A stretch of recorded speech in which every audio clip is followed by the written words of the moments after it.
Hello and welcome. My name is Sarah Flores. I am a National Board Certified Health and Wellness Coach. I've been working here at Citizens for a little over 3.5 years now.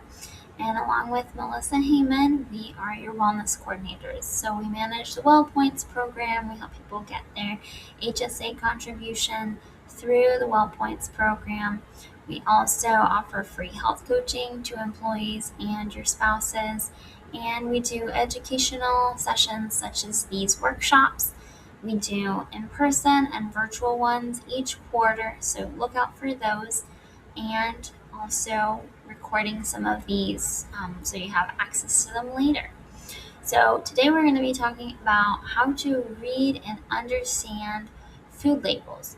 We're going to go over a brief history of food labels. We're going to cover some of the popular words that you see on food labels, and we're going to talk about the nutrition facts panel, the ingredients list, and then how to apply that information to certain conditions, specifically if you're managing blood pressure, blood sugar, or cholesterol. I'm going to be walking you through how to read a label and ingredients list if you are managing any of those conditions or preventing any of those illnesses related to those conditions. And then lastly, we're going to compare some products so that hopefully you can go into the grocery store next time and have a better understanding of how to actually compare two products in front of you. Before we get into all of this technicality, though, I just want to give a compassionate reminder that food labels are not food rules. They are just information.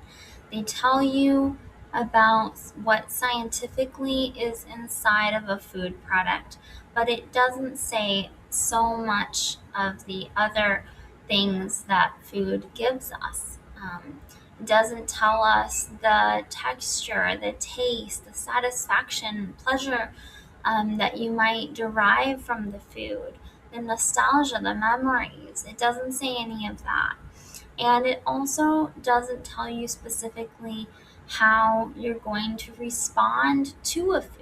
Every person's bodies are different. So, intuitive eating is a really great tool to learn how to really listen to your body's messages and understand how it responds to these foods that you're going to be eating, and maybe looking at the nutrition labels of a little bit more closely. If you haven't heard of intuitive eating before, this is not the place for me to go in depth on it, but this slide does describe the 10 principles of intuitive eating. It's a over 30-year old methodology. It's not a diet, but it is kind of a methodology, as sometimes I would call it, to help us just connect more with ourselves when it comes to our relationship to food and our bodies. And it helps us find a balance between what's in a food and how that makes us feel. There is a app that I'm recommending here called Eating Buddy. If you want to learn more about intuitive eating and you like apps, go check that out. There's lots of other ways to learn about intuitive eating. I also have done a workshop on the subject.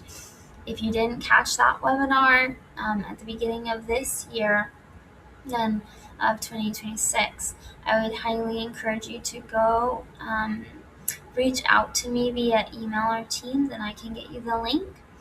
But if you want to also reach out to me just to start working in health coaching on learning intuitive eating, that is something that I'm very passionate about and I love talking about. and would be a great place to start as well if you want more hands on, personalized support as you learn this new skill. All right, so let's get into it. So, food labels have a pretty recent history because before 1906, there really wasn't any regulation as to what needed to be on a food label. But when the Pure Food and Drug Act was passed, it outlawed the sale of adulterated or misbranded foods, drugs, and medicines. Then it took a lot more time for the first nutrition label guidelines to be created, all the way in 1973. And it was only on products that had a health claim to them, like Heart Healthy, for example, or that claimed some other form of health benefit. Then in 1990, the Nutrition Labeling and Education Act was passed and it mandated standardized nutrition information. Then, 4 years after that, the Nutrition Facts Panel was born, similar to what we recognize now, but it didn't have trans fats or added sugars until later, as you can see. In 2016, when sugars were added, it also updated the serving size because in 1993 the serving size was smaller, and in 2016 it was increased to reflect what the average American was consuming, which was more than previous. But it is not specifically a serving size recommendation. And then companies were given 5 years to fully implement these changes and to have all of their branding, their products, their labels reflect those changes. These three terms are ones that you'll often find on food labels and packaging. So we're going to break down what do they actually mean. Now, the word natural is not a regulated term. Any product can say natural. Ideally, it means nothing artificial or synthetic, but it doesn't address the use of pesticides or how the food is produced.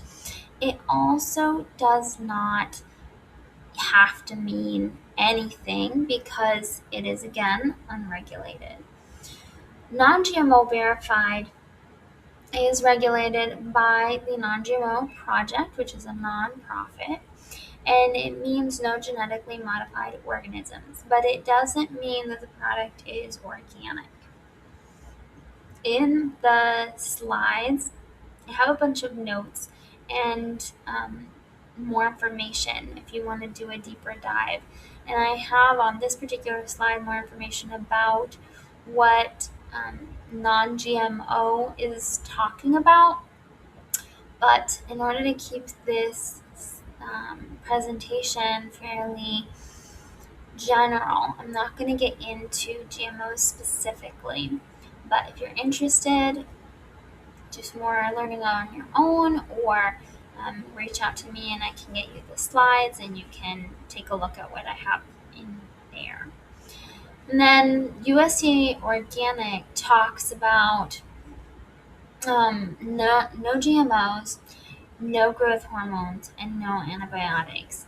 And when it says organic, it means that it is always non GMO, not always the other way around. It is an FDA regulated label. It's very difficult to acquire the permission to use this label on a product. So it means that the company had to go through a whole lot of hoops in order to receive permission to use it. Sometimes there will be foods that, for all intents and purposes, is organic, but it doesn't have the label, such as at a farmer's market, for example. Doesn't mean that it is a bad product if it doesn't have a label. No product that doesn't have these labels are bad for your health or necessarily good for your health either if they do have the labels. They are just information on how the foods are produced, or if it's meat, how those are produced, how the animals are taken care of, all of that. And now the infamous nutrition facts panel. We're going to break it down and we're going to hopefully understand a little bit better what all of these numbers mean. So in the blue is serving size. And like I said before, serving size used to be smaller. It was updated from half a cup to 2/3 of a cup in 2016. It's not a recommended serving amount or what is healthy or appropriate for each individual because all of our needs are different. It is simply math. It's the gross amount of which all these other numbers come from. So in this example, within 1 cup of this food, there are 280 calories, which is in the pink, and then the nutrients number 3 are in orange. And those are broken down into total fat, cholesterol, sodium, carbohydrates, protein, and vitamins. And the vitamins that show up on these nutrition facts panels are vitamins that Americans generally don't get enough of. So it's what the government is trying to encourage people to consume more of and just be more aware of. The items that say 0 grams, such as trans fat, that doesn't mean that there are no trans fat whatsoever in the product. It only means that within this 1 cup, there are less than 0.5 grams per serving. If you were to eat more than the serving size, then it might be that the amount of something that had originally said 0 increases, goes over the 0.5 grams, and would have to be counted. As you can start to see, companies have a motivation to create within the serving size, create numbers that will also look good, look appealing, be more easy to market to a consumer by being able to say 0 trans fats, for example, than if it were a larger serving size, and they would have to maybe disclose that there are in fact trans fats, which have gotten a really bad rap in the last few years, and for good reason. And so within, another thing I wanted to mention is within the total carbohydrates, it's broken down into dietary fiber, total sugars, includes added sugars, and it doesn't have a line item for starch. As you can see, dietary fiber and sugar adds up to 10 grams, but its total carbohydrates is 34 grams. So 24 grams of this food are starches. Just something to consider, and we'll break that down a little bit more when we talk about considering these things for your blood sugar. Alright, so here is an ingredients list primer. Something to be aware of is that ingredients lists the ingredients from heaviest to lightest. That means that the first few ingredients will be a greater part of the total product than the ones at the very end. Doesn't give us any information on how much of each thing is within the product. Let's say there's only 2 ingredients or 3 ingredients, and the second one is sugar, for example. It doesn't mean if there is a lot of sugar in that product, that is where we need to refer back to the nutrition facts panel to see gram, the grams of the sugar, or for example, if it were salt, to look at that, to look at the sodium content. Sweeteners, sodium, fats, etc., have a lot of different names, and here I listed some of them under sweeteners, under sodium, under fats. There are so many different types of fats. There's plant-based, animal-based, synthetics. The synthetic fats specifically are the ones that have more trans fats in them. So just something to be mindful of.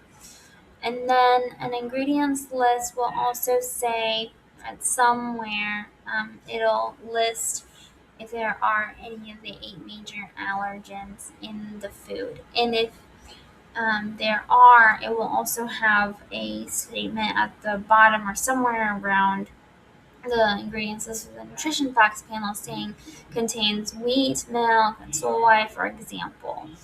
It will say what allergens are contained in the product. If there are no allergens, then it might also say, there contains no allergens or allergy friendly food, something like that. So here I just want to take a quick pause and ask you to consider, what does healthy mean to you?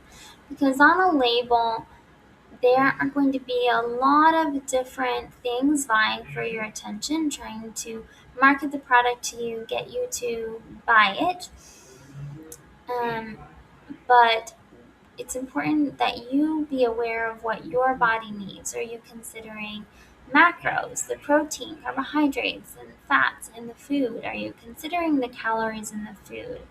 Are you considering sodium or fat content or fiber content or sugar content?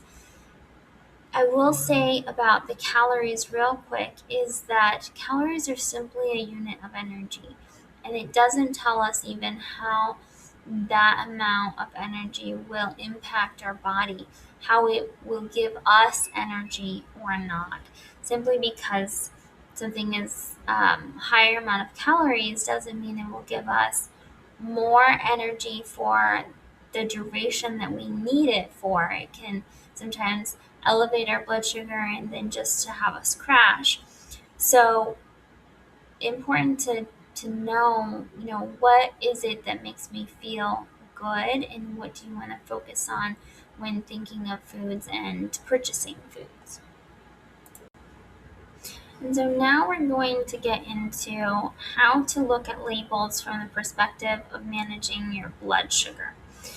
There are 3 types of carbohydrates in food: starches, sugar, and fiber. And I already pointed this out when we were looking at the nutrition facts panel to begin with. All of it turns into glucose in our body, raising our blood sugar at different speeds depending on the amount of each of these, starch, sugar, or fiber, in the food.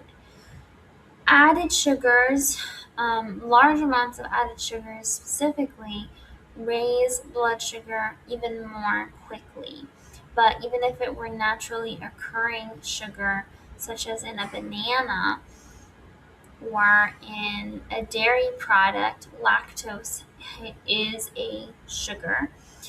And so that would also have naturally occurring sugar that would also increase our blood sugar. Things to be aware of: how your body responds to those carbohydrates. So, like I had said before, here's an equation: total carbs minus fiber is what equals starches and sugar. We can, move these around, but fiber is different from starch and sugar. Fiber does not get absorbed by the body. It passes through our body, and it's super important for a lot of different functions in our body, including satiation. So to feel full, to have enough nutrients for the good bacteria in our guts to consume, to be able to have good detoxification through our stools, we need fiber. So foods higher in fiber and lower in starch, they will impact blood sugar the slowest, and that will help you avoid the roller coaster blood sugar rush. Another thing to consider is a balance of fats, carbs, and proteins will also hit blood sugar slower than foods with mostly carbs. I'm doing another workshop, recording another workshop on blood sugar that will come out in the last quarter of 2026. So if you want to learn more about this, look out for that one. If you need it now, feel free to send me a message and I can send you the link now. The recommended daily carbohydrate intake for adults is between 130 and 300 grams. Consider, that is a big range, and it depends on what you have going on with your health. If you have diabetes or prediabetes, you're going to want to be on the lower end of that. Here we have two different kinds of peanut butter, and if we compare them from the lens of managing blood sugar, we would be focusing on the carbohydrates first, although like I said before, the fats and the protein content also matter. But if we take a look here at the carbohydrates section, it says, similar amount of dietary fiber, 1 gram difference. It is relevant if you are focusing on increasing your fiber, but it isn't a large difference. Total sugars is 3 grams of the Skippy to 1 gram of the organic creamy peanut butter, Simple Truth. Now, the added sugars is the biggest difference in terms of the nutrition facts panel. There are 2 grams of added sugar in 2 tablespoons of the Skippy and 0 added sugars of the Simple Truth organic peanut butter. When we look at the ingredients list, we can understand why there's that difference, because sugar is the second ingredient on the list. We don't know to what degree really how much is in there until we look at the nutrition facts panel to understand, okay, it's 2 grams, but we do know that the other peanut butter, there are no added sugars. And then another just side note is the Skippy also has hydrogenated vegetable oil, which can include trans fats. So just something to be aware of. In 2 tablespoons of Skippy, there isn't a significant amount, but that doesn't mean that if you didn't eat more than 2 tablespoons of the peanut butter, that it wouldn't add up and actually be more than 1 gram or more than 0.5 grams at least of trans fats from the hydrogenated vegetable oil. One thing I'm not considering here is cost, nor am I considering taste, because that is very subjective, but cost is subjective too. So things to consider in the real world are not only what's on the nutrition facts panel and the ingredients list, but also the cost of something and the taste and texture of it and what you're used to, what would help you to consume the nutrients that you need. So things to pay attention to. Okay, next let's talk about how to look at labels if you're trying to manage blood pressure. Whether you have a diagnosis or you're just trying to be preventative, in both cases, our nutrition has a major role to play in managing and taking care of our blood pressure. DASH is a great resource because it gives you some parameters within which to look at your nutrition, lowering sodium while emphasizing fruits and vegetables, whole grains, protein. It says low fat dairy. I wouldn't necessarily recommend low fat in most cases because fat is a very important macronutrient that our brains need, our bodies need in order to absorb fat soluble vitamins, but also to function, to feel satiety, even for proper bowels and excretion. Fat can be an important source if it's a healthy fat source. So this is, talking about blood pressure. So I'm not going to get into what is a healthy fat source right now, but um, Dash is generally speaking a good resource if you're looking for ideas. And some foods, they don't taste salty, but they still have a lot of sodium. Foods that are processed, packaged, they tend to have more sodium because of the preservative effect that sodium has. And sodium comes by a lot of names. It could be salt, it could be MSG, it could be baking soda, or all of these other names listed here. You can see any of these on the label.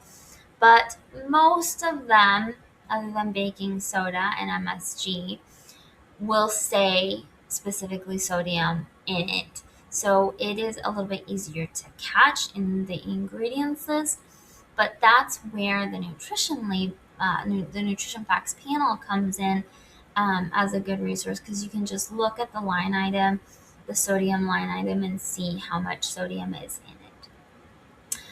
Foods with nitrites also tend to have more sodium, so that's another word that you might come across. The cleaning process of kosher meats can also increase sodium levels.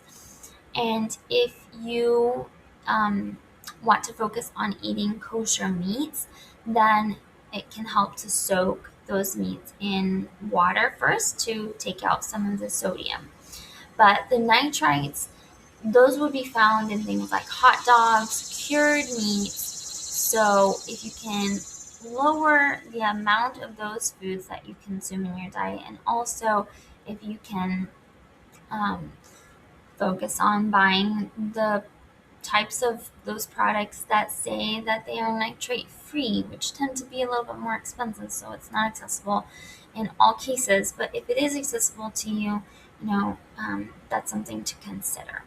The recommended daily sodium intake in general for adults is 2,300 milligrams. And if you have high blood pressure already or you're getting close to that, 1,300 milligrams maximum is the recommendation.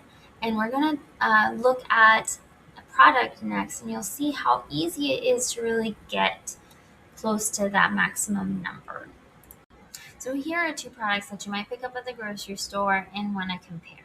One of them has a heart healthy label on it, but let's take a look at the sodium level of each because our heart health is absolutely impacted by our blood pressure.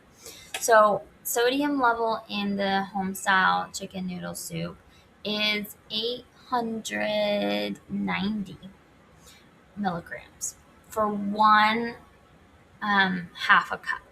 Now, I don't know about you, but I can't eat a half a cup of soup and be satiated because also there's only 3 grams of protein in that. That's not enough protein. And it's not well balanced between the protein and the carbohydrates and the fat. There's only 2 grams of fat and 9 grams of carbohydrate. So, all in all, that wouldn't satiate me by just eating that alone. So then you have to factor in if you're eating other things and how much sodium do those other things have too. But if we just factor this in, 190 milligrams is an awful lot. If you ate 1 cup, which might be a little bit more normal of a serving size, although still on the small end, that's already close to 2,000, 1,800. If you look at the heart healthy chicken noodle soup, it has 410. So still, that's still about, that's less than half of the homestyle chicken noodle soup. Much better, but if you eat a cup, which is not very much soup in and of itself, it's already 820 milligrams. So that's one third, roughly, of the total amount of sodium that is recommended in a day if you don't have high blood pressure. If that's all that you ate, in the meal, then sure, one third, you divide that out into 3 meals, wouldn't be maybe a big deal. But it's unlikely that that would satiate somebody because it's still not enough. And this has even less fat in it um, than the other one. So you have to factor in those other ingredients that you're eating. And if we look at the ingredients list, speaking of ingredients, it's not super obvious to me off the top why it's so high in sodium. Because if we look above here, there's salt, there's monosodium glutamate, which is MSG, and sodium phosphate. And the one below is a little bit similar. But in the next slide, I'll show you what the hidden ingredient is that has all that sodium. So it's actually the chicken stock and the chicken bone broth. That is what has the largest amount of sodium in it. And sodium is not listed specifically, under, in parentheses next to chicken stock or chicken bone broth. So sometimes these ingredients are hidden. That is why knowing how to read both the nutrition facts panel and the ingredients list is very helpful, because sometimes in the ingredients list things will still be a little bit difficult to discern. Now, when it comes to managing cholesterol and looking at labels, we need to know that our bodies make all the cholesterol that it needs. So, dietary cholesterol is extra, and it should be consumed alongside a plant based diet in order to be balanced. Cholesterol is only found in animal products, and the higher saturated and trans fat content that there is in a food, the higher LDL or bad cholesterol that will bring into your body, which can eventually, over time, if you continuously eat that type of food, raise your cholesterol along with other things. But in terms of managing it through diet, it's important to pay attention to the fat line item in the nutrition facts panel, as well as looking at ingredients. Zero trans fat on a label doesn't mean that there are absolutely no trans fats in the food. It just means that it's less than 0.5 grams per serving. And as we've talked about, we don't always eat the recommended serving size. It's important to check that serving size and make sure if that is the realistic amount that you would consume. And to also look in the ingredients list for things like partially hydrogenated oil, margarine, or shortening. These are mostly going to be found in processed foods. So another reason to be aware of and maybe try to minimize the role of processed foods if you can, while increasing foods that are whole and homemade if possible. Recommended daily cholesterol intake for adults is under 300 milligrams, but if you have high LDL cholesterol or you have heart disease, then under 200 milligrams is the recommended amount. And there is no recommended amount of trans fats. That has been proven to be very damaging to our health. That's why a lot of labels will say zero trans fats as a selling point. It's a marketing ploy, but it doesn't always mean that there are zero, so just be aware of that. And here is an example of a McDonald's meal that um, says zero trans fats on the fries, and yet on the ingredients list it says hydrogenated soybean oil. So if you eat a larger portion of these fries, it's possible that you would have trans fats in it. In the burger, there are trans fats already. Now, I will say, as a general rule, it's good to avoid trans fats. If you need to eat a meal like this or something with trans fats in it because you are in a crunch and you don't have other food available and you need to eat something, then eat the food, even if it has some trans fats in it. The point is not to eliminate these foods 100% unless you have a sensitivity or a health condition or an allergy that would lead you to avoid these foods at all costs 100% of the time. But for the general population, what's important is to focus on percentage. How often are you eating this compared to whole foods that are minimally or not processed, made at home, that type of thing? So the more that you can eat those foods and kind of crowd these out, these being the McDonald's type food, then you're going to be better off with your health. And that can just mean swapping every once in a while. So my recommendation generally is not for folks to then feel fear about these types of foods. It's just to be aware and to, if you are currently eating McDonald's or, fast food, processed food regularly every day, to maybe try to swap out once a week and then swap out twice a week and then little by little go and start to change those habits. I know that can be challenging, which is why health coaching is an offering that everyone gets access to. And then we're going to take a look at one more product overall before we wrap up this presentation. Okay, so if you were at the grocery store and you saw these 3 nutrition facts panels, which one would you pick?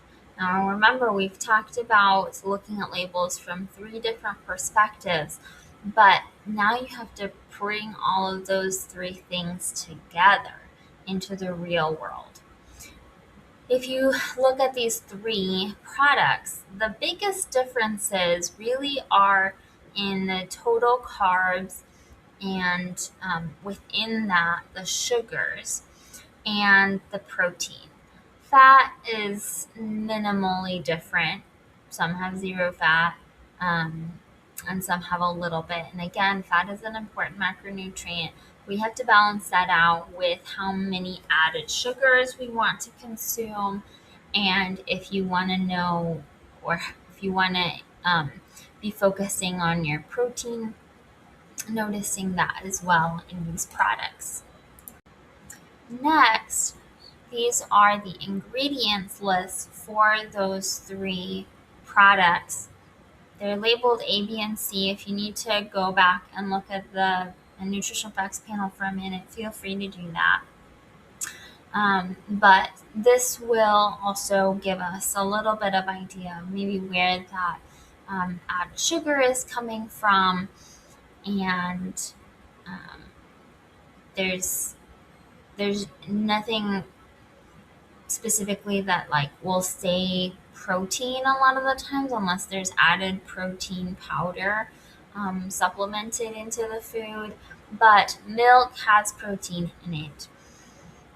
And lactose, which is in all 3 of these, as it says, it contains milk ingredients, is a naturally occurring sugar, glucose, and it turns into glucose in our system. So that is partially also where the sugar is coming from. But on top of that, there is added sugar on some of these. So looking at these three ingredients list, comparing it to the nutrition facts panel, and next I'm going to show you what products these relate to. I don't know if you guessed it, but it was yogurt. So these are the three yogurt choices, and here I also added the amounts and the price because that is a consideration for a lot of us. So one is significantly cheaper. It's about half the price of the other two. But you remember the Yoplait has a higher amount of added sugar, has a little bit more fat than the other two. Especially Chobani is zero fat. If that's a consideration, you might look at that. You might look at the amount of added sugar. You might look at the protein.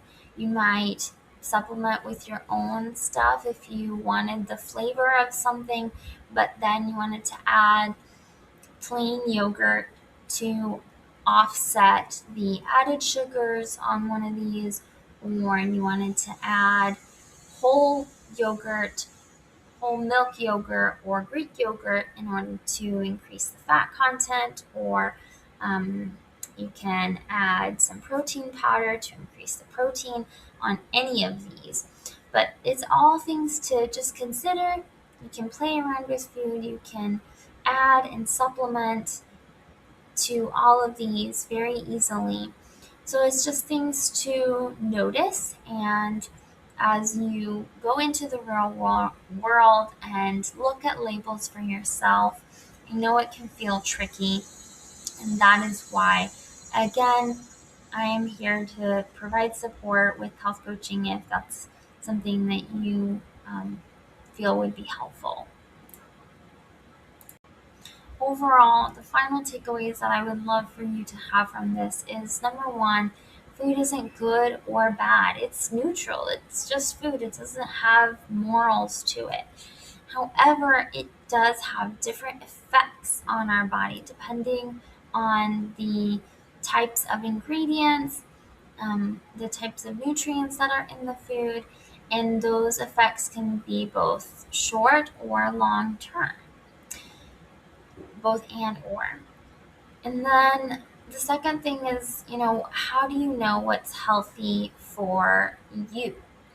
Each of us is different. We have different needs, different focuses that might give us a unique lens through which we look at a label. So knowing what that is for you, knowing what helps you feel good inside, knowing how you define health, all those things will guide you in looking at a label and using it to inform your choices. And overall, the takeaway, the third biggest takeaway that I hope you have is that eating whole foods and emphasizing plant foods, which are fruits, vegetables, legumes, nuts and seeds, whole grains, will overall improve your health, but not leaving aside protein-based foods, which are often animal-based. Those can also be a part of a balanced and healthy diet. And what we do need to think about, how can we minimize, not eliminate necessarily, but minimize, are the saturated fats, trans fats, sodium, cholesterol, and added sugars. So just thinking about consuming them in smaller amounts, again, not thinking about eliminating them completely, because that in this day and age and in the environment that we live in can be really difficult, and we don't want to add stress that's unnecessary to our day-to-day as we're picking foods to eat. And again, my final reminder here about health coaching is that it can help you support you in learning what those healthy food choices can be for you, because it's very personalized, works with what you have going on, with your schedule, with your priorities around health in your body. So it's free to employees and spouses of employees. I hope that you reach out to me or Melissa to get support if you feel that'd be helpful. And with that, I conclude this presentation. Thank you so much for your attention and your time today. And if you would like a copy of the PDF that I used here with all of the additional notes, I'd be happy to send that via email. Just reach out to me and I will send it along your way. Have a great day. Take care. Bye.